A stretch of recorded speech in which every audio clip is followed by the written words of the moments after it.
अस्सलाम वालेकुम। दुरूद शरीफ पढ़ना।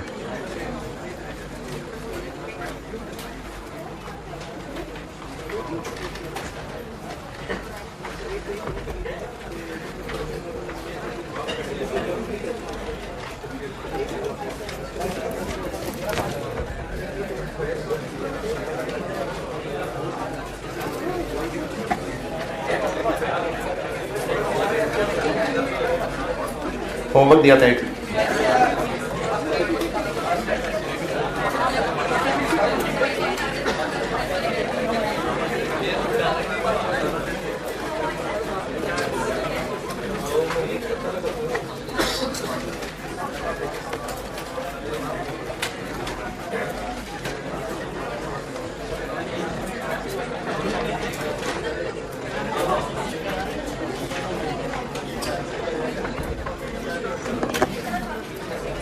हाँ जी, किया है तो मैं डिस्कस कर रहा हूँ, नहीं किया तो भी डिस्कस तो कर ही रहा हूँ।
ये सवाल जिन्होंने किया है, मसले बहुत ज़्यादा या नहीं?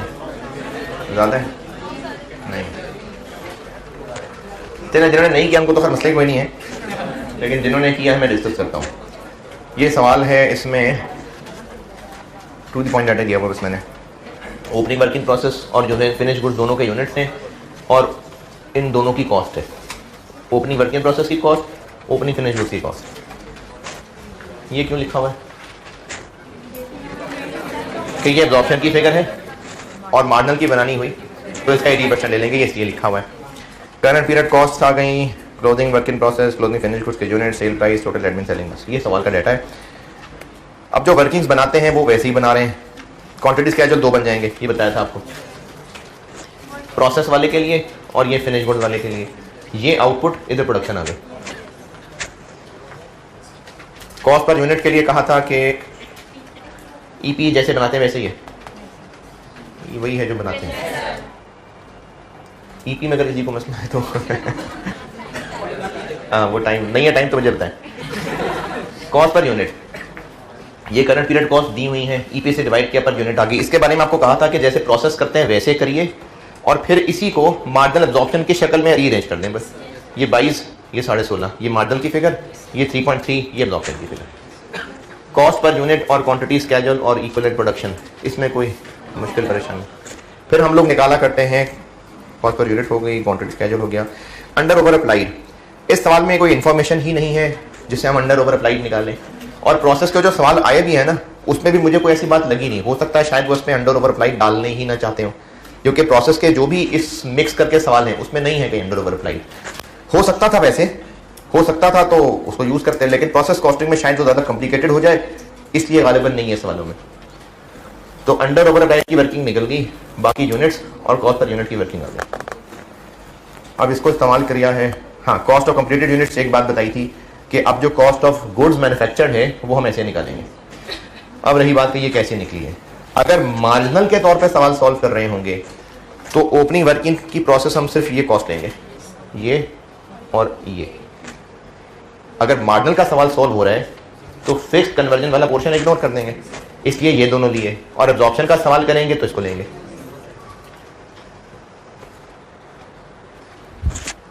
सिर्फ 60 और 45 लिया और इसमें पूरा 31 ले लिया, वर्क इन प्रोसेस का बिल। फिर कन्वर्जन पे जैसे हम इस महीने का, इस साल का रेट लगाते हैं, तो कन्वर्जन वाला ईपी ये, और मार्जिनल का सवाल हुआ तो इस 900 पे ये लगा रहे होंगे, और एब्जॉर्प्शन का सवाल हुआ तो उस 900 पे ये लगा रहे होंगे। तो उस 900 पे मार्जिनल के सवाल में ये, और एब्जॉर्प्शन के सवाल, अच्छा नहीं सॉरी, ये मार्जिनल के सवाल में और कन्वर्जन के सवाल में ये दोनों, एब्जॉर्प्शन के सवाल में, मार्जिनल के सवाल में सिर्फ ये कन्वर्जन, एब्जॉर्प्शन के सवाल में ये दोनों कन्वर्जन, तो ये 19.8 बन गया। हमने कन्वर्जन लगा, देखिए FIFO मेथड है, तो इस 900 के ऊपर पर यूनिट लगानी है ना कन्वर्जन वाली, तो मार्जिनल का सवाल सॉल्व करते हुए इसको बस कन्वर्जन कहेंगे, एब्जॉर्प्शन का सवाल करते हुए इन दोनों को कन्वर्जन कहेंगे। जी किया हुआ है।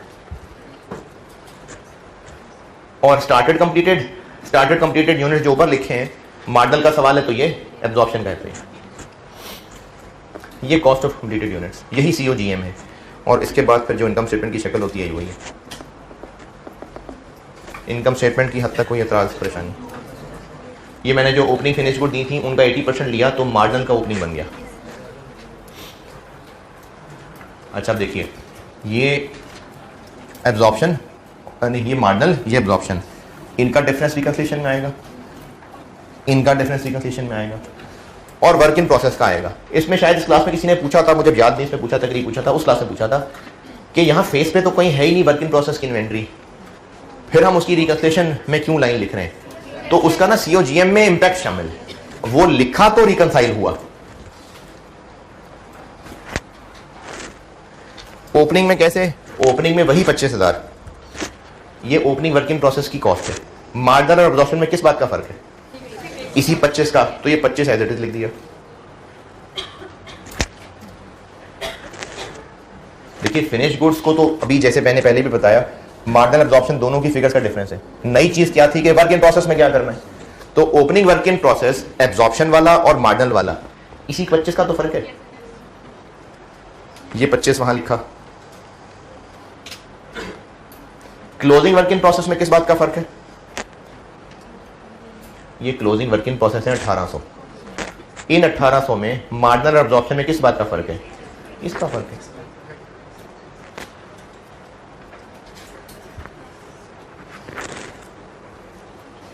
ये रिकन्सिलिएशन, और इसमें ना ये बिल्कुल टैली इसलिए हुआ है क्योंकि पर यूनिट कॉस्ट में कहीं राउंडिंग ऑफ नहीं करनी पड़ी।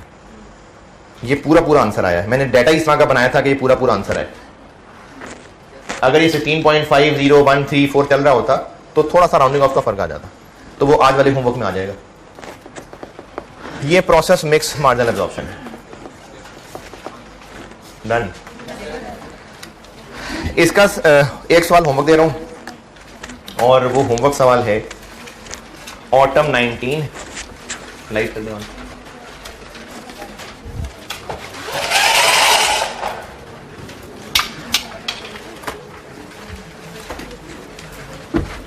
Autumn 19 question number 3, Frappe limited. Autumn यानी सितंबर, सितंबर 19 क्वेश्चन नंबर 3, फ्रेपे लिमिटेड। और आईकैप के सोल्यूशन का सिर्फ फॉर्मेट डिफरेंट है जो मैंने आपको सिखाया है, तो इसलिए अपने फॉर्मेट पे करके आपको मैंने इसका सोल्यूशन देना है। वो अभी एक दो लाइन उसमें मैंने चेंज करनी थी, नहीं कल कर सका, इसलिए प्रिंट आउट नहीं दिया, वो कल दे दूंगा। मैं शाम तक आपको ये ग्रुप में भेज दूंगा। सितंबर 19 आईकैप के सोल्यूशन से मुझे सिर्फ इख्तलाफ कोई नहीं है, बस अपने फॉर्मेट पे करके दे रहा हूँ आपको। है जी, क्या हो गया?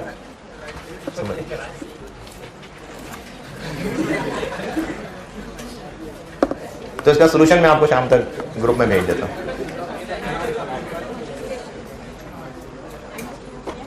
ऑटम 19 क्वेश्चन 3 ये होमवर्क है। अच्छा, इसमें ना सवाल की रिक्वायरमेंट में रिकन्सिलिएशन नहीं थी, बस इनकम स्टेटमेंट बनानी थी बस। लेकिन प्रैक्टिस के लिए मैं कहूंगा कि रिकन्सिलिएशन भी बना दें, तो जो सोल्यूशन मैं दूंगा आपको उसमें मैंने वो रिकन्सिलिएशन भी बनाई ताकि उसकी भी प्रैक्टिस हो जाए। तो सितंबर 19 क्वेश्चन 3 सवाल की रिक्वायरमेंट में रिकन्सिलिएशन नहीं है, लेकिन मैं ऐड कर रहा हूँ रिकन्सिलिएशन भी है, और उसका फिर सोल्यूशन दे रहा हूँ आपको। शाम को इंशाल्लाह ग्रुप में भेज दूंगा। अच्छा, आप एक नसीहत सुन लें, मुझे FR1 में भी करनी पड़ी और आपको भी कर ही रहा हूँ। तो जो FR1 वाले बैठे हैं वो दोबारा सुन लेना, जो नए लोग हैं वो अब सुन लें। है जी, क्या हुआ? नहीं, ऑन कैमरा, ऑन कैमरा। नसीहत ये है भाई कि हम जिस दौर में रह रहे हैं और जिस दौर में ये मीडिया, ख़ासतौर पे मीडिया के चैनल्स पिछले कुछ 10 साल से 12 साल से बहुत ज़्यादा बने और न्यूज़ चैनल बहुत ज़्यादा बने, एंटरटेनमेंट चैनल्स कम, न्यूज़ चैनल ज़्यादा बने। और जो टीवी पे नहीं चल सके तो सस्ते सस्ते चैनल यूट्यूब पे बनने शुरू हो गए, मीडिया वाले, न्यूज़ वाले। क्यों बन पा रहे थे न्यूज़ चैनल? क्योंकि सौदा बिक रहा था तो वो बेच रहे थे। हम लोग, बिजनेस का ये असूल है ना, बिकता है तो बेचते हैं लोग, तो न्यूज़ चैनल बनते गए। हमारी कौम का एक मिजाज बनना शुरू हो गया कि हमें खबरों में इंटरेस्ट होने लगा कि उसकी बात को पता चले, उसकी कोई बात पता चल जाए, फिर मसाले लगना शुरू हो जाएं, फिर उसके ऊपर एनालिस्ट बैठ के अपने तफसीर करने शुरू हो जाएं। इन सारी हवाई बातों के अंदर ये फ़र्क भूल गए हम लोग कि इतना शदीद बड़ा गुनाह है बहतान, इतना शदीद गुनाह है। और जो गीबत होती है ना, गीबत, इस गीबत के बारे में बहुत मशहूर बात है, बचपन से सुनी होगी कि गीबत करना ऐसे ही है जैसे मुर्दा भाई का गोश्त खाना। बहतान इससे बड़ा गुनाह होता है। गीबत तो वो बुराई है जो भाई में मौजूद है, वो उसकी पीठ पीछे बयान की जाए। बहतान तो वो होता है जो है भी नहीं, फिर उसको बयान किया जा रहा है। तो मीडिया के बहुत बहतात से और उस पर मजीद 4 चांद, क्या 1600 चांद लगा दिए सोशल मीडिया ने।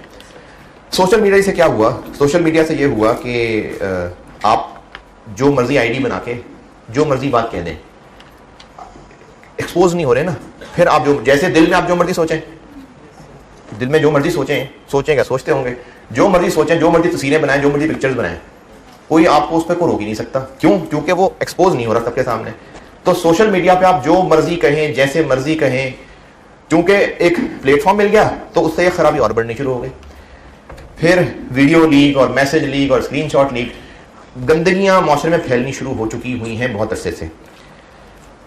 हम सब लोग में कोई भी ऐसा नहीं है और हो ही नहीं सकता जिसके अंदर खामियां, बुराइयां ना हो।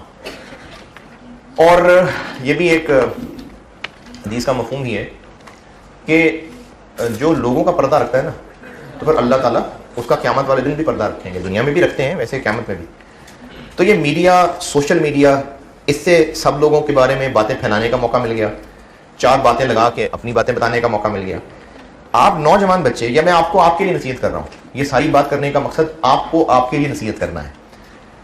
आप बेटा जब इन बातों का हिस्सा बनते हैं ना, कि खुद से कहानियां बनी, उसके ऊपर और मसाले डाले गए, उसको फैला दिया गया, जंगल में आग की तरह फैला दो, उसमें इतने ज़्यादा झूठ इन्वॉल्व हो जाएंगे, कहीं ना कहीं किसी की गिबतें इन्वॉल्व हो जाएंगी, बहतान इन्वॉल्व हो जाएंगे, इज्जतें कम करना इन्वॉल्व हो जाएगा। ये सारी की सारी चीज़ों का हिस्सा बनना शुरू हो जाएंगे। और उस हिस्से बनने में आपको नहीं पता कि आप मजा तो ले रहे हैं, लेकिन उसके बाद आप क्या क्या समेट के जा रहे हैं। अल्लाह ने मना फरमाया है बहुत ज़्यादा गुमान करने से बचो, क्योंकि बाज़ गुमान गुनाह है। ये अल्लाह ने कुरान पाक में फरमाई है बात। तो ये जो गुमान होता है ना, वो यही होता है कि ऐसे हुआ होगा, ये बल्कि उसको बदगुमानी कह लें, ये हुआ होगा, यकीनन ये बात हुई होगी। आपके लिए इस वक्त रेलिवेंट बात ये है कि ये एक इदारा है जो आपको एक सर्विस प्रोवाइड कर रहा है, जिससे आपका पूरा कैरियर बन रहा है। आप यहाँ पर छोले लेने नहीं आए हैं, आप यहाँ पर कुछ नान चने नहीं खाने आए हैं, आप यहाँ पर अपना कैरियर बनाने आए हैं। और आप यहाँ पर पढ़ेंगे, पेपर पास करने के लिए सीखेंगे, पेपर पास करेंगे, फिर आगे आर्टिकल्स हैं, फिर आगे पूरी लाइफ है। इस इदारे का उसमें बहुत रोल है। जब आप, अच्छा एक और हदीस बताता हूँ, जो लोगों का शुक्रगुजार नहीं हो सकता वो अल्लाह का भी शुक्रगुजार नहीं हो सकता। तो इसलिए इस इदारे के आप पे एहसान बहुत ज़्यादा होंगे। हमारी नाशुक्री है कि हम इसको तोलते क्या है, पैसे लिए करना है, ये एक अलग बात, ये मामला होना अलग बात है। लेकिन आप इसको ये सोचें कि इस इदारे से या किसी भी कॉलेज से आपको जो मिल रहा है वो 20,000 रुपए का नहीं है। आप उसको नहीं तोड़ सकते 20,000 रुपए के अंदर। इसके आपकी लाइफ पे ऐसे असरात हैं कि आप उसको मैयर कर ही नहीं सकते। सीए करने आए ना सारे यहाँ पर, तो आगे कैरियर ही बनाने हैं ना, पूरा मुआशी निज़ाम है, इकोनॉमिक सिस्टम है पूरा, सबने ऐसे ही करना है। तो आप लोग बेटा, सबसे पहली बात तो ये है कि आप लोग इदारे के बारे में, टीचर्स के बारे में जो भी गंद फैल रहा होता है उसका हिस्सा मत बना कर मेरे बच्चों, क्योंकि इससे आप में नेगेटिविटी आनी शुरू हो जाएगी और आप उस बहस का हिस्सा बन रहे होंगे, ये है, ये है, ये हुआ होगा, ये हुआ होगा, उसमें पता नहीं कितने कितने झूठ होंगे, कितने कितने बहुतान होंगे, और आप उस सबका हिस्सा बन रहे होंगे, और मजा आए ना आए, कंक्लूजन हो ना हो, लेकिन आप इतने सारे गुनाह समेट के जा रहे होंगे कि ये आखिरत में पता चलेगा आपको कि आप क्या समेट के आए। इसलिए एक तो इन चीजों का हिस्सा ना बने। रही बात आपके वालिदैन, आपके बहन भाई, बाप के रिश्तेदार, माँ के रिश्तेदार, इनमें इख्तलाफात, झगड़े नहीं होते हैं? नहीं होते? होते हैं।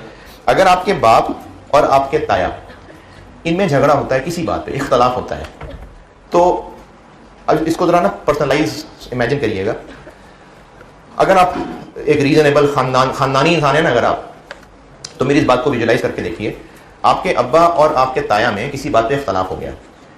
इसमें सबसे पहली बात तो ये है कि आप अपने दोस्तों में जाके बैठ के गॉसिप करना शुरू हो जाएंगे, यार मेरे लगता है ताया ने ऐसा किया होना है, अब्बा ने ऐसा, हाँ यार मुझे तेरा बाप पहले ठीक नहीं लगता बंदा, दूसरा कह रहे हाँ यार ताया भी ठीक नहीं है तेरा।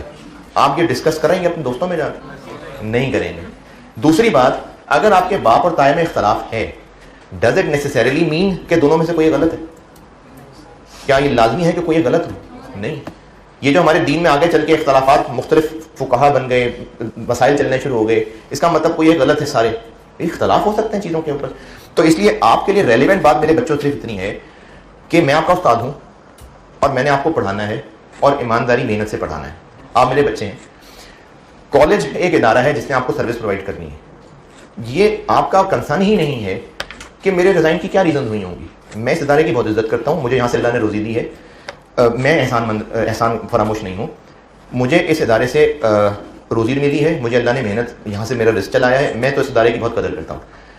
जहाँ भी कहीं भी मूव करूँ इस इदारे की कदर ही रहेगी। और मैं आपको सिर्फ ये बात इसलिए नसीहत कर रहा हूँ कि इन फजूलियात में ना पड़ें, इससे आपको नुकसान होगा। और मैंने पिछली क्लास में चूँकि सुनाई थी, इससे मैं आपको भी सुना देता हूँ। हदीस का एक मफहूम है, मुझे उनका नाम नहीं याद है, इसके नाम कोट नहीं करूँगा। उम्मुल मोमिनीन रज़ियल्लाहु तआला अन्हुन्ना में से एक हैं, मुझे उनका नाम याद नहीं, किसी को है तो शेयर कर ले। आप सल्लम रात के वक्त में उनको जब घर में छोड़ा है, उनके साथ थी, तो दो साहबी गुजरे वहाँ से, उन्होंने देखा होगा रात का वक्त है। अल्लाह के नबी ने जाके उनको ये फरमाया कि ये मेरी वो बीवी थी। तो उन लोगों ने अर्ज़ की कि अल्लाह के नबी हमें क्यों बता रहे हैं? आप सिचुएशन को समझ रहे हैं? रात का अंधेरा है, अल्लाह के नबी एक खातून के साथ हैं और दो लोग आ रहे हैं, तो वो क्यों बता रहे हैं जाके कि मेरी बीवी थी? हालांकि उनकी सोच में भी नहीं आई होनी ये बात। उन लोगों का मुकाम इतना ज़्यादा साहबा कि इन्होंने सोचना भी नहीं था, लेकिन अल्लाह के नबी को बताना पड़ा ना कि अल्लाह के नबी ये हमें क्यों बता रहे हैं? कहा जी कि उनके शैतान जो है ना वो हर वक्त के साथ मौजूद है के साथ। तो इसलिए जब कोई इंसिडेंट्स होते हैं तो वहाँ से फिर आप जब बदगुमानियों में लगते हैं और उसका कचरा इतना फैला देते हैं कि कौन पता नहीं वो लोग भी आ जाते हैं जो अपने माँ बाप की इज्जत भी नहीं करते होंगे। वो लोग भी इसमें कूद पड़ते हैं जो शायद अपने माँ बाप की लड़ाई में अपने दोस्तों में बैठ के कह रहे होंगे मेरी माँ का कैरेक्टर ठीक नहीं है, मुझे पहले पता था ये ठीक नहीं, वो ये भी करते होंगे। तो इस किस्म के कूड़े का हिस्सा मेरे बच्चों आप ना बना कीजिए। जो भी आप में से रीजनेबल खानदानी लोग हैं वो इन चीज़ों का हिस्सा ना बना करिए। इख्तलाफात हर जगह हो सकते हैं। आपका कंसर्न सिर्फ इतना है कि मैं आपका उस्ताद हूँ, मैंने आपको कोर्स पढ़ाना है, ईमानदारी मेहनत से पढ़ाना है।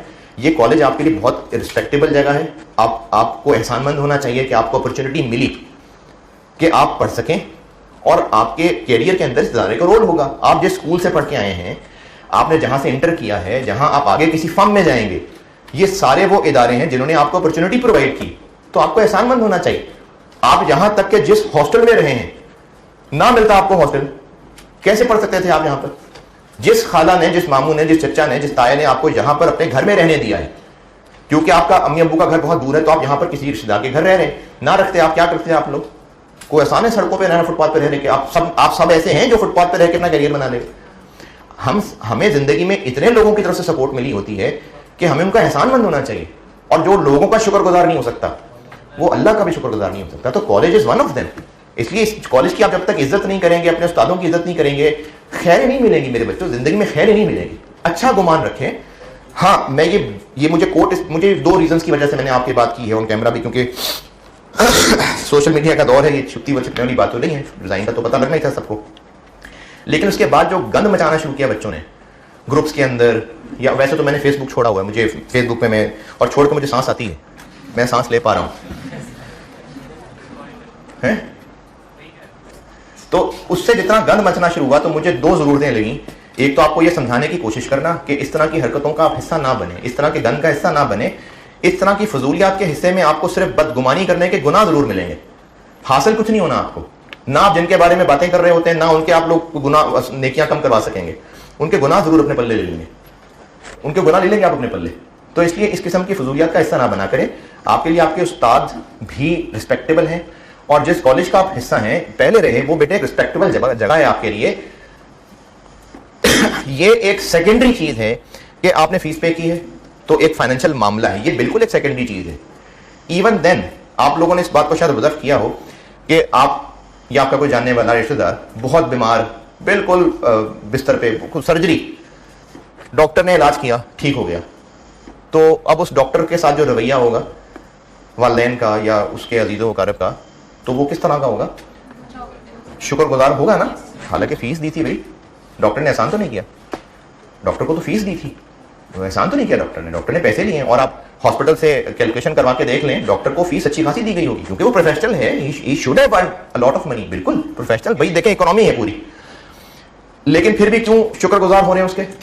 क्योंकि आप उस वैल्यू, उस सर्विस को वैल्यू कर पा रहे हैं कि बहुत कीमती सर्विस थी जो डॉक्टर ने दी है, जिंदगी बच गई है।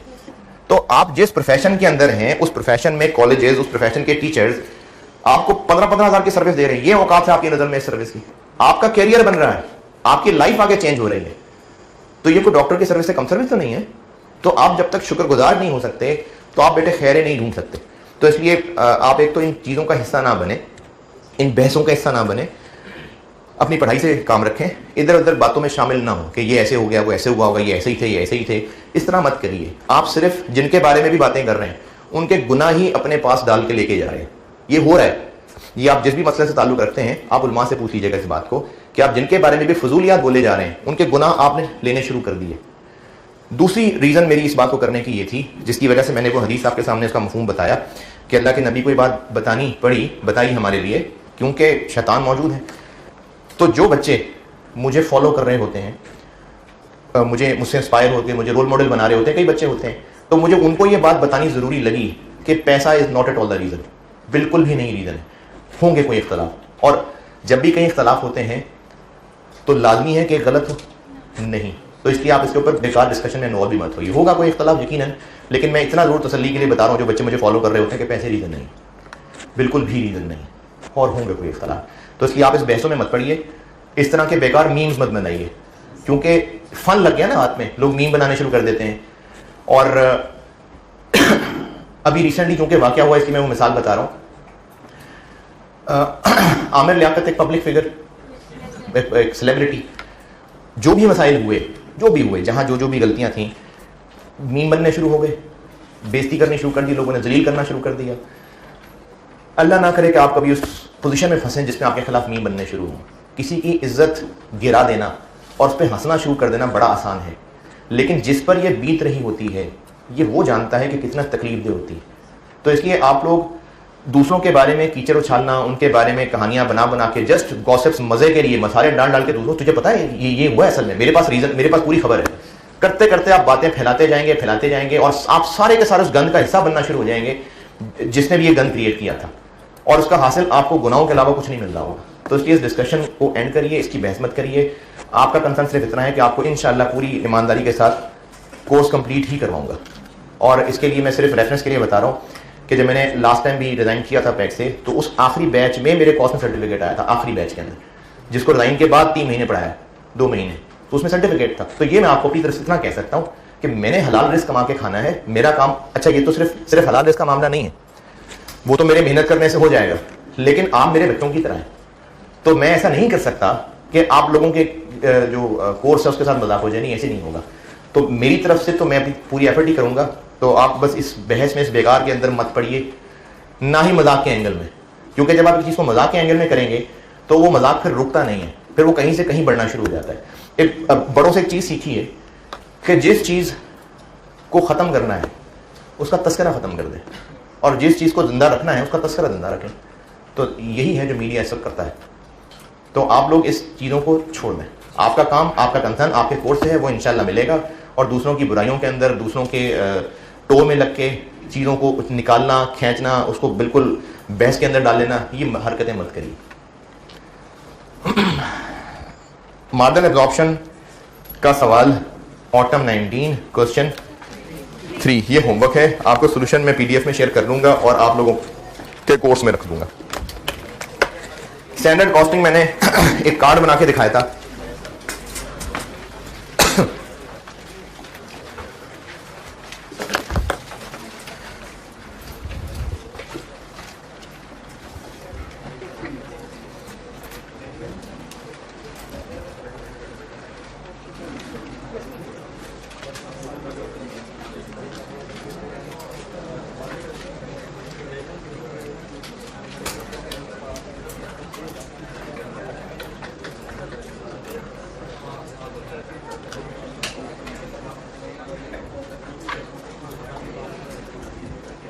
अच्छा, इस चैप्टर में ना, इस चैप्टर की एक थ्योरेटिकल चीज बता रहा हूं, ये आपने याद करनी है, थ्योरेटिकली पूछी जा सकती है। आई की बुक चैप्टर 11 स्टैंडर्ड कॉस्टिंग,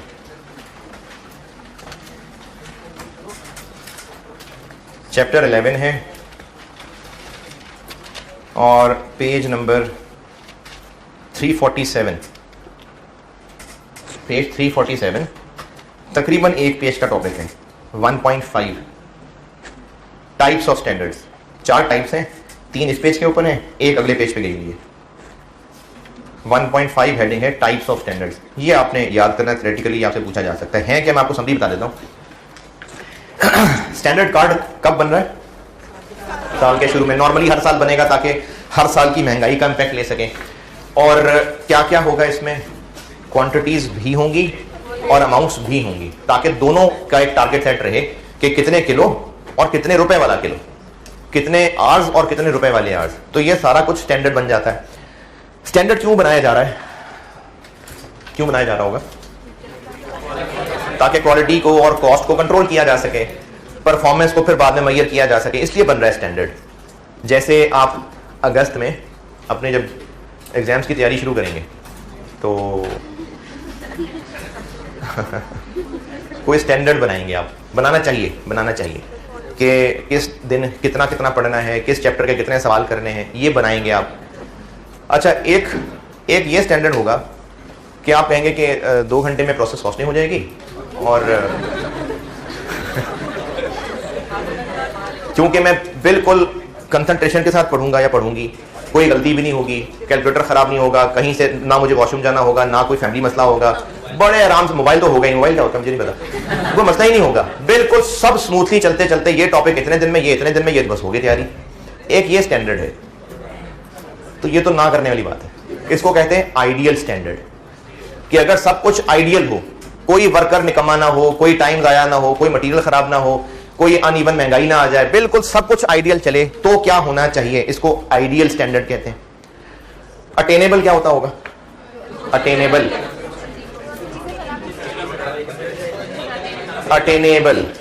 के थोड़ा होगा हायर साइड पे ही, लेकिन मोटिवेशन के लिए रखा जाएगा कि नहीं ये करना है, शाबाशी करने की कोशिश करनी है, ये अटेनेबल स्टैंडर्ड होता है। बेसिक स्टैंडर्ड क्या होता होगा? जो अभी तक ऑन एन एवरेज चलता आ रहा है, बिल्कुल ठीक है। और एक होता है करंट स्टैंडर्ड, जो अभी चल रहा है, अगर उसी को स्टैंडर्ड बना ले तो करंट स्टैंडर्ड है। तो टाइप्स हैं ये, इनके बारे में एक एक 2-2 पैराग्राफ लिखे हुए हैं जिनकी समरी आपको बता दी।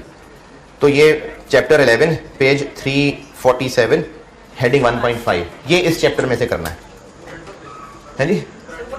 करंट है, basic over a period average है। क्या जी? जी आई कैप की बुक 347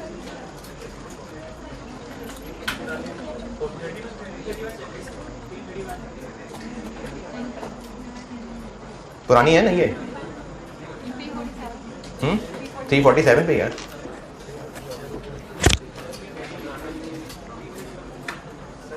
वो FR 1 की बुक तो नहीं देख रहे? चले पढ़े लिखे लोग ढूंढ लेंगे आप। चैप्टर 11 है, पेज 347, 1.5 हेडिंग है टाइप्स ऑफ स्टैंडर्ड्स।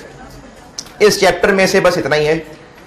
जो लोग बुक पढ़ते हैं, जिनको बुक पढ़ने का शौक है, तो इस चैप्टर में आपको आगे वो मटेरियल की वेस्टेज और लेबर के आइडल टाइम का जिक्र मिलेगा, तो वो मैंने वेरिएंस में वैसे ही करवा देना है आपको, इसलिए बस ये चैप्टर खत्म है।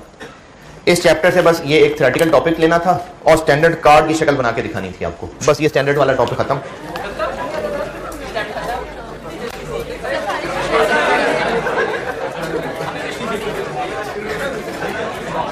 मैंने टॉपिक स्टैंडर्ड कॉस्टिंग या वेरिएंस एनालिसिस के नाम से लिखा था, उसमें 2 चैप्टर लिखे थे, एक स्टैंडर्ड कॉस्टिंग। तो स्टैंडर्ड कॉस्टिंग वाला चैप्टर बस ये था, वेरिएंस एनालिसिस कराने लगा।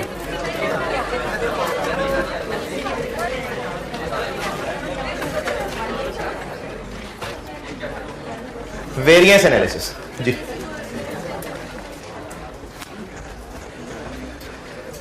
करंट स्टैंडर्ड और बेसिक स्टैंडर्ड में फर्क ये है कि अभी इस वक्त जो करंटली परफॉर्मेंस चल रही है उसी को ही अगले साल का स्टैंडर्ड बना ले। जैसे अभी इस वक्त हमारे पास जो वर्कर्स मौजूद हैं 1 यूनिट बनाने में 4 घंटे लगाते हैं अभी करंटली, तो अगले साल के शुरू में हम स्टैंडर्ड 4 आवर्स रख लेते हैं। बेसिक स्टैंडर्ड ये है कि पिछले कई साल से हमारी जो एस्टैब्लिश्ड प्रैक्टिस बन चुकी हुई है वो उनका एवरेज क्या है, ये बेसिक। वेरिएंस एनालिसिस, इस चैप्टर का कॉन्टेक्स्ट ये है, एक मिसाल से समझाता हूं कि साल के शुरू में बजट बनाया और इनकम स्टेटमेंट में मैनेजमेंट ने टारगेट सेट किया कि हम 30 मिलियन का प्रॉफिट इस साल कमाना चाहते हैं। ये बजट बन गया, सारी टीम को टारगेट्स दे दिए गए, अब सारी टीम ने काम करना है। जब साल खत्म हुआ और एक्चुअल पता चला तो वो था 18 मिलियन। जो टारगेट किया था एक्चुअली वो नहीं हो सका।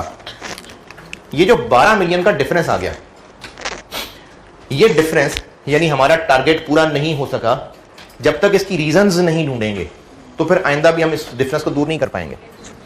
अच्छा, वैसे एक एडवांस लेवल की बात है, आपके लेवल की बात नहीं है। ये भी वजह हो सकती है कि मैंने बजट ठीक ना बनाया हो, लेकिन ये कैफ 3 लेवल की चीज नहीं है। बजट ठीक है, एक्चुअली अच्छा परफॉर्म नहीं किया, आपके लेवल पे एक्चुअली अच्छा परफॉर्म नहीं किया, तो इस 12 मिलियन के डिफरेंस के रीजंस ढूंढना, ये वेरिएंस एनालिसिस है। जैसे क्या वजह हो सकती है, क्यों अच्छा प्रॉफिट नहीं आया होगा है? चलो स्टेप बाय स्टेप चलते हैं। या तो हमारी सेल्स में मसला या कॉस्ट में मसला। या तो सेल्स में मसला हुआ यानी जो सोचा था वो नहीं हुआ, या कॉस्ट जो सोची थी वो नहीं हुई। और डिटेल में चलते हैं, सेल्स में क्या मसला हो सकता है?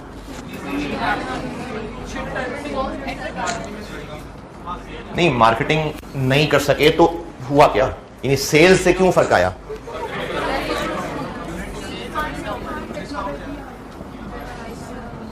ये 2 ही बातें हो सकती है ना। सेल्स क्यों कम हुई? या तो प्राइस नहीं ले सके या यूनिट उतना नहीं बेच सके। अच्छा, खर्चों में क्या मसला आया, इसको मजीद तोड़ते हैं। या तो मटेरियल का इशू आया, या लेबर का इशू आया, या एफओएच का इशू आया। मटेरियल का क्या इशू हुआ? या तो क्वांटिटी का मसला था या प्राइस का मसला था। इसी तरह से इसको डिटेल में तोड़ते जाना, ये वेरिएंस एनालिसिस है कि हम ढूंढना चाह रहे हैं कि ये जो वेरिएंस आया, वेरिएंस, इसको हम एनालाइज कर रहे हैं, इसकी वजह ढूंढ रहे हैं। ये क्यों जाननी जरूरी है वजह? ताकि आइंदा जो अच्छाइयां थी उनको कंटिन्यू कर सकें और जो खामियां थी उनको दूर कर सकें। ये वेरिएंस एनालिसिस है। अब इसमें आपका एग्जाम लेवल काम ये है कि एक तो आपको इनके कुछ बुजुर्गों के बनाए हुए फार्मूले हैं वो याद करने हैं, उनकी कैलकुलेशन टेस्ट होगी। फिर एक और एडवांस जो कि एक दफा हुआ था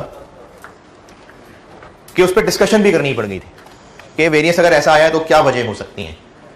तो पहले हम कैलकुलेशन पे फोकस करते हैं, फिर एक लेवल तक पहुंचने के बाद वो डिस्कशन पे भी आ जाएंगे। तो वेरिएंस एनालिसिस है जो सोचा था और जो हुआ उसमें जो फर्क आया, उस फर्क के रीजंस लोएस्ट पॉसिबल डिटेल्स तक जाके ढूंढना, ये वेरिएंस एनालिसिस है। अब इसमें पढ़ते हैं हम फार्मूले, और वो फार्मूले मैं आपको नोट्स में पढ़ाता जाता हूं, समझाता जाता हूं और उनकी प्रैक्टिस करते जाते हैं।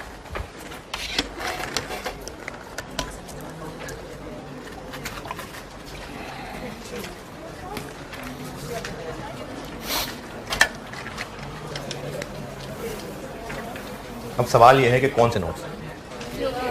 मैंने वेरिएंस एनालिसिस नोट्स आपको ग्रुप में भी भेजे थे और कॉपियर के पास भी रखवाए और आप कॉपियर से ले आते। चलें, अच्छी बात है, ले आए हैं।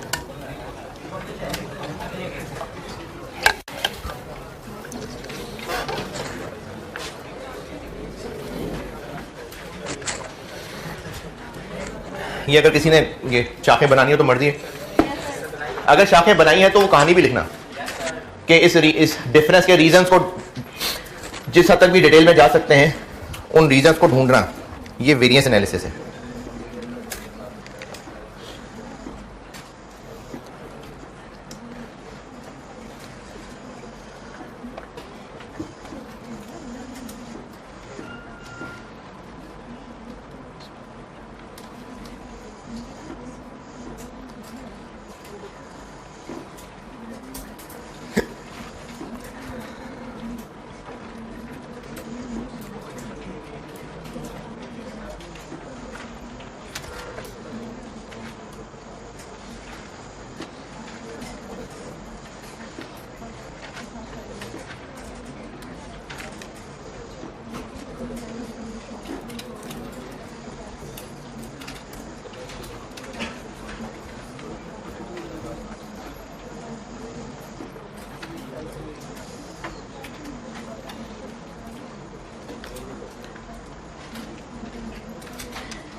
चलें भाई,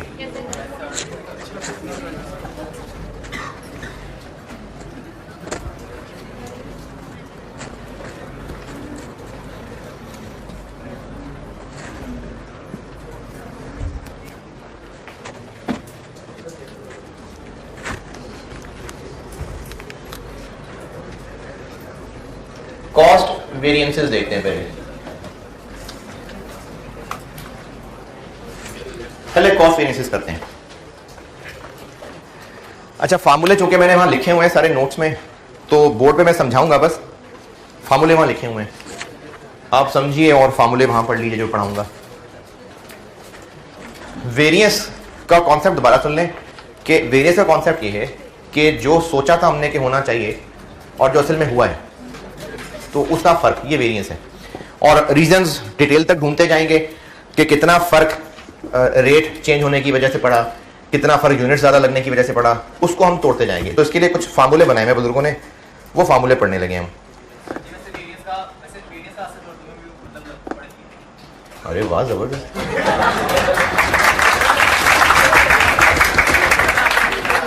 अच्छा, आप पूछ रहे थे? हाँ जी, हाँ जी, ठीक।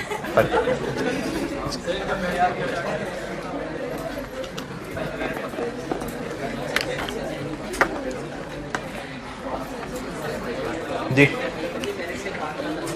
किसे पूछो? जी जी, जल्दी जल्दी।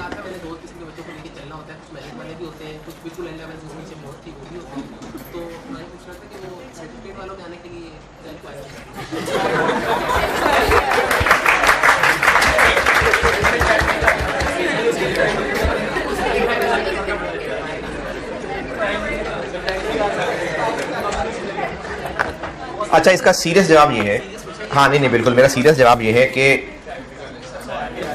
है सवाल क्या है? सवाल ये है कि जो बच्चे सर्टिफिकेट ऑफ मेरिट लेते हैं या गोल्ड मेडल लेते हैं, तो उनमें क्या खास बात है, वो उनके पास क्या टिप्स हैं।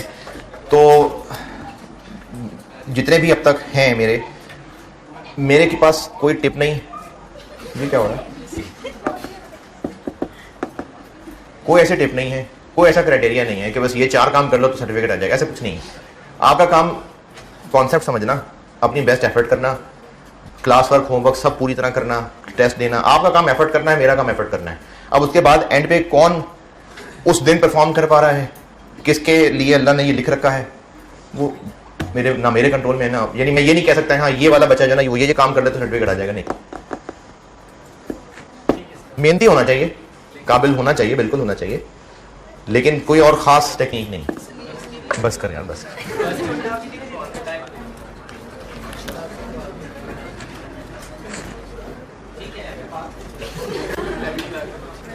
कॉस्ट वेरिएंसेस बता रहा हूं, और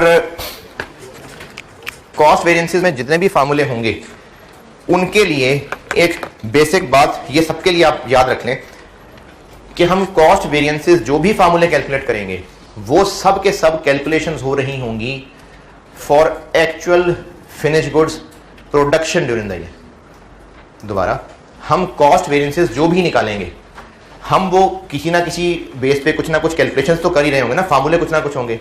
तो हम कॉस्ट वेरिएंसेस निकालते हुए जो भी कैलकुलेशंस करने लगे हैं वो कैलकुलेशंस हैं for actual finish goods produced during the year. हम कॉस्ट वेरिएंसेस में जो भी कैलकुलेशंस करेंगे हमारी वो कैलकुलेशंस बेस्ड हैं for finish goods produced actually produced during the year.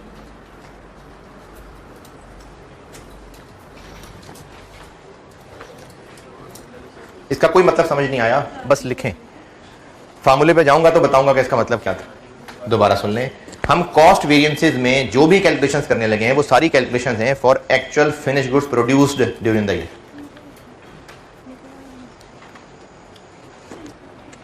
During the year या पीरियड जो भी 6 महीने महीना साल ही होता है वैसे। इस लाइन का मतलब अभी कुछ देर में आएगा समझ, बस एक लाइन लिखवाइए कि हम जो भी कैलकुलेशंस करने लगे हैं वो सब कॉस्ट वेरिएंसेस की वो हैं for actual finish goods production produced during the year. इनमें से पहले करते हैं मटेरियल के वेरिएंसेस, डायरेक्ट मटेरियल कॉस्ट के वेरिएंसेस। पहले इसके करते हैं वेरिएंसेस।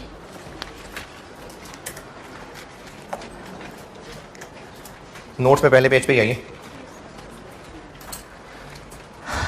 कॉस्ट वेरिएंसेस, उनमें सबसे पहले ये मैंने लाइंस भी, क्योंकि बहुत सारी बीच में हेडिंग फार्मूले बहुत ज़्यादा हैं तो मैंने फिर कहीं शेडिंग की हुई है, कहीं अंडरलाइन किया हुआ है, कहीं इटैलिक किया हुआ है। तो कॉस्ट वेरिएंसेस में सबसे पहले मटेरियल वेरिएंसेस, और उसमें केस 1 क्या है जी?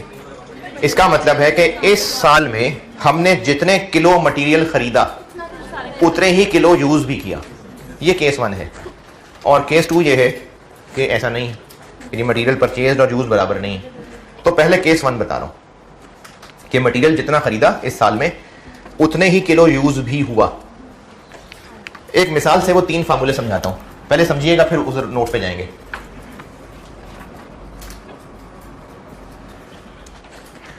स्टैंडर्ड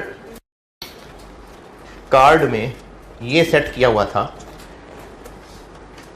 कि हम प्रोडक्ट का जब 1 यूनिट बनाएंगे तो उसके लिए 4 किलो 50 रुपए का ये मटेरियल डलने चाहिए। इस प्रोडक्ट के लिए स्टैंडर्ड सेट किया हुआ है कि 1 यूनिट बनाने के लिए इस मटेरियल के 4 किलो लगेंगे और वो 50 रुपए किलो वाला होगा मटेरियल। ये स्टैंडर्ड था। अब साल गुजर गया और उस साल का एक्चुअल डाटा ये हुआ कि हमने इस साल यूनिट्स बनाए 3000,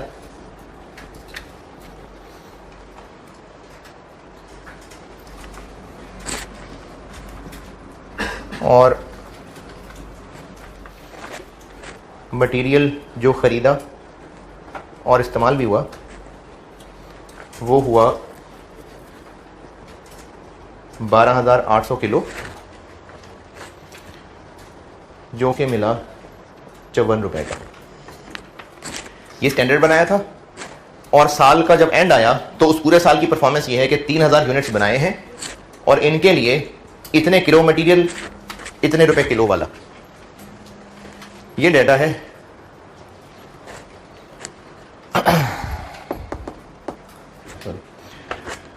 ये स्टैंडर्ड बनाया था और पूरे साल में हुआ ये कि 3000 यूनिट्स बने और उनके लिए इतना मटेरियल इस्तेमाल हुआ जो कि इतने रुपए किलो मिला। इस साल की डायरेक्ट मटेरियल कॉस्ट कितनी? इसको मैं डायरेक्ट बार बार क्या लिखूं, बस एक्चुअल कह देता हूं जी। एक्चुअल मटेरियल कॉस्ट कितनी? मटेरियल कॉस्ट किसको कहेंगे हम? यानी कि डायरेक्ट मटेरियल कॉस्ट जितना कंज्यूम हुआ, जितना खरीदा, जितना कंज्यूम हुआ। तो इस साल की एक्चुअल मटेरियल कॉस्ट कितनी? जी बताएं, क्या करूं, कैसे? 12,800 इंटू 54, 691। हाँ जी, इस फिगर पे कोई एतराज परेशानी? इस साल में जितनी प्रोडक्शन हुई उसके लिए कितना मटेरियल खर्च हुआ? इतने रुपए का। जो हमने स्टैंडर्ड सेट किया था, इतने यूनिट्स बनाने के लिए कितनी मटेरियल कॉस्ट होनी चाहिए थी? जी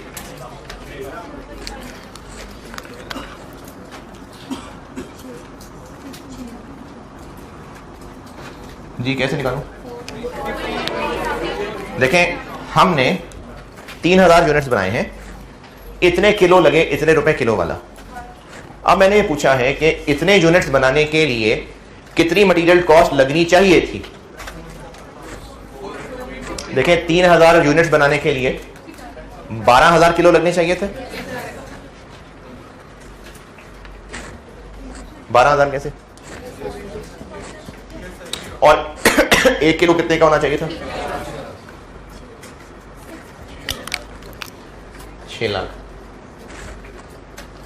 जितनी प्रोडक्शन हुई उसके लिए कितना खर्चा मटेरियल का हुआ और कितना होना चाहिए था? डिफरेंस। अच्छा, इसके लिए मैं 2 वर्ड्स बोलूंगा, बताने में से क्या है। ये फेवरेबल है या एडवर्स है? क्यों? क्योंकि जितना होना चाहिए था ज्यादा हो गया, तो बिल्कुल ये एक एडवर्स वेरिएंस है। और मैंने फार्मूले की शक्ल ही ऐसी बनाई कि आंसर दिस माइनस दिस करने से नेगेटिव आया तो उसका मतलब है एडवर्स। तो ये बुजुर्गों ने फार्मूले बनाए ऐसे हुए हैं कि आंसर माइनस में आएगा तो वह एडवर्स होगा। तो आपने इसी तरतीब से फार्मूला याद करने हैं। अभी मैं वहां से नहीं पढ़ा रहा फार्मूला, पहले मैं समझा दूं फिर पढ़ाता हूं फार्मूला। इसको कहते हैं direct material cost variance. Direct का वर्ड बार बार ना भी हो, ये मटेरियल कॉस्ट वेरिएंस, क्योंकि मटेरियल पढ़ रहे हैं, मटेरियल लेबर एफओएच, तो मटेरियल कौन सा मटेरियल है? डायरेक्ट है, इसलिए बार बार डायरेक्ट हम नहीं लगा रहे होंगे। ये कहलाता है मटेरियल कॉस्ट वेरिएंस। क्या इंटरप्रिटेशन हुई इसकी? कि जितनी प्रोडक्शन हुई उसके लिए कितनी मटेरियल कॉस्ट होनी चाहिए थी, स्टैंडर्ड मटेरियल कॉस्ट, कितनी एक्चुअली हुई एक्चुअल मटेरियल कॉस्ट। तो जो दोनों का फर्क है वो मटेरियल कॉस्ट वेरिएंस है। ये फर्क क्यों आया? इस ऊपर वाली कैलकुलेशन को देख के क्या लग रहा है, क्यों आया ये फर्क? 2 रीजन है। जितनी प्राइस सोची थी उसमें भी मार पड़ी और जितने किलो सोचे थे उसमें भी हमें नुकसान हुआ। तो इस 91,200 में से कितना इसकी वजह से है और कितना इसकी वजह से है, ये अब मैं 2 में तोड़ने लगा हूं।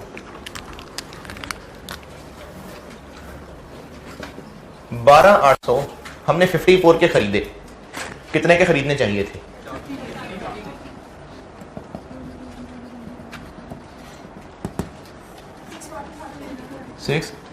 40,000 691।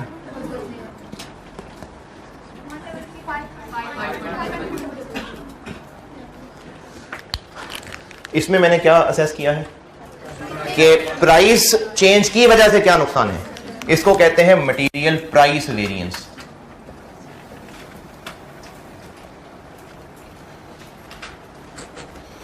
अच्छा, अगर इसका फार्मूला बनाने की कोशिश करें तो ये क्या चीज है?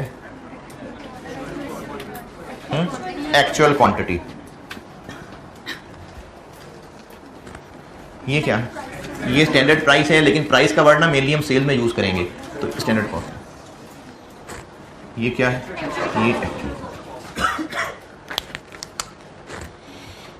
Actual quantity into standard cost minus actual quantity into actual cost. ये है मटेरियल प्राइस वेरिएंस। और ये प्राइस वेरिएंस दोबारा सुन लीजिए, जितना टोटल खर्चा सोचा था जितना असल में हुआ उसका फर्क एक मटेरियल कॉस्ट वेरिएंस है।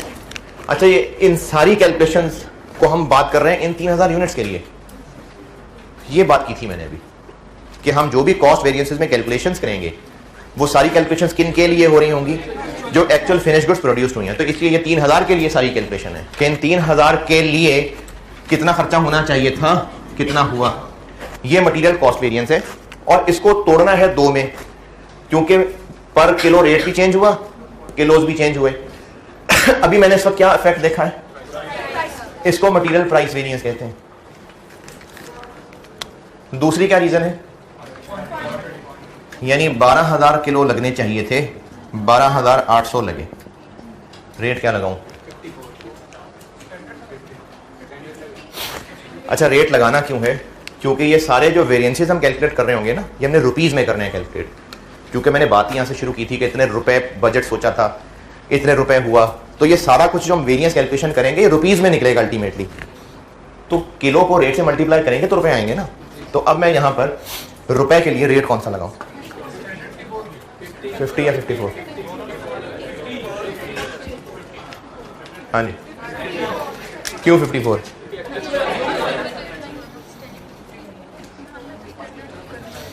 अच्छा, 50 लगता है किसी को रिपीटर के अलावा? 50 क्यों? ऐसे ही है, बस दिल में आ रहा है जी। 50 क्यों? तो वो कंपेयर तो कर रहा हूं मैं, यानी यहां 50 लिख दूं या 54 लिख दूं या 50-50?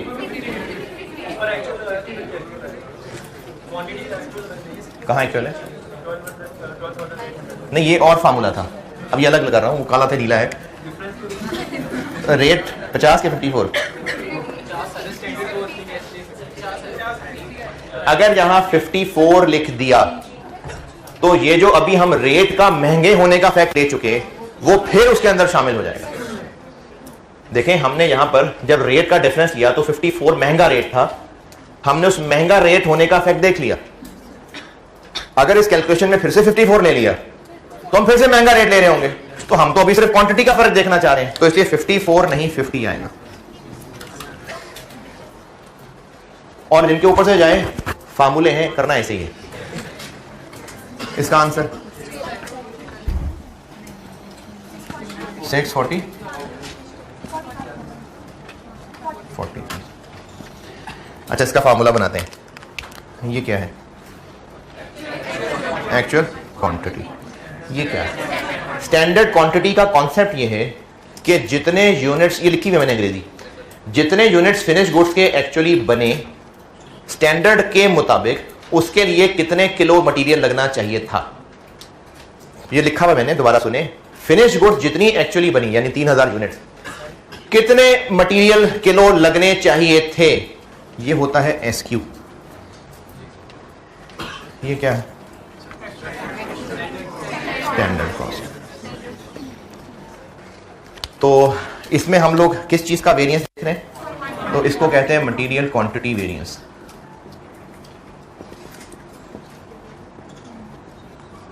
और इन दोनों को ऐड करें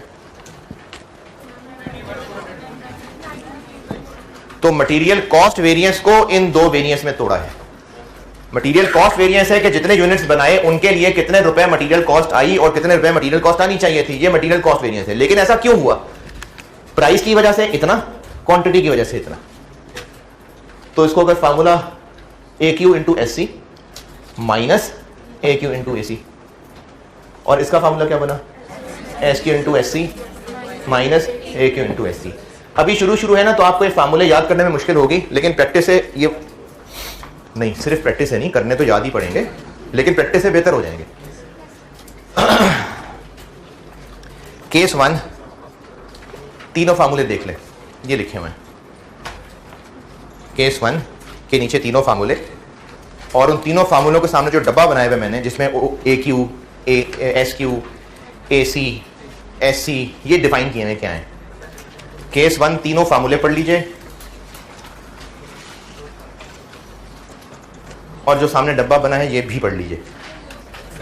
जी जी, बिल्कुल अच्छी ऑब्जर्वेशन, शाबाश। कि हम जब प्राइस का वेरिएंस ले रहे हैं ना, तो ये सेम है, तभी तो प्राइस का वेरिएंस नजर आएगा। और जब आप क्वांटिटी का वेरिएंस ले रहे होंगे तो प्राइस सेम रखेंगे, तभी तो क्वांटिटी का वेरिएंस नजर आएगा। और इसके बारे में भी मैं अभी आपको एक चीज बताता हूं, शायद अगर काम की लगे तो ठीक है। जब क्वांटिटी का वेरिएंस ले रहे हैं तो रुपए स्टैंडर्ड रखना है, और जब रुपए का वेरिएंस ले रहे हैं तो क्वांटिटी एक्चुअल रखनी है। क्वांटिटी के वेरिएंस में रुपए स्टैंडर्ड और रेट के वेरिएंस में क्वांटिटी एक्चुअल। और इस तरह की और टिप्स हैं जो साथ साथ आपको याद होती जाएंगी। अच्छा, एक तो इसमें हो सकता है कोई ऐसा चीता चीती जो ये अपने दोस्त को भी कहे कि हम क्यों ना ऐसे कर लें,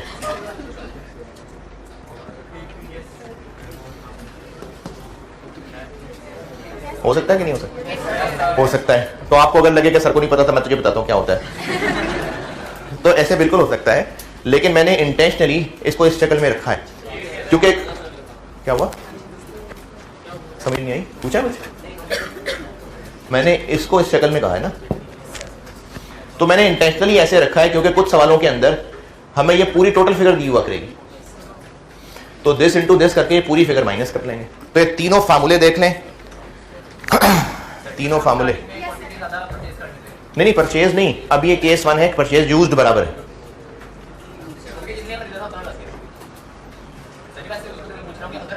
तो वो केस 2 होगा, लेकिन फिर भी अगर ज्यादा कर लें तो केस 2 होगा ना, केस 2।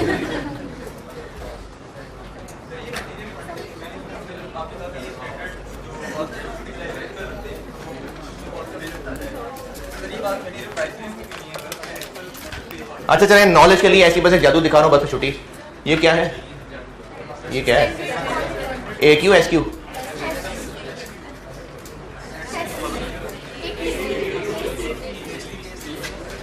इस फार्मूले में तो नहीं कोई इख्तलाफ है?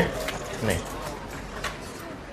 मटीरियल प्राइस वेरिएंस का फार्मूला क्या है, A Q into S C minus A Q into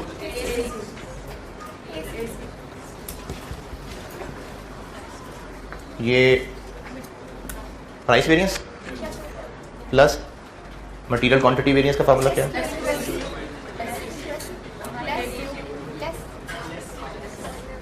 minus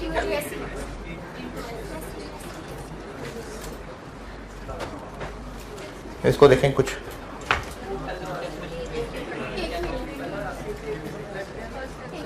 बाकी क्या रह गया, S Q into S C minus A Q into S Q into S C minus A Q into A C.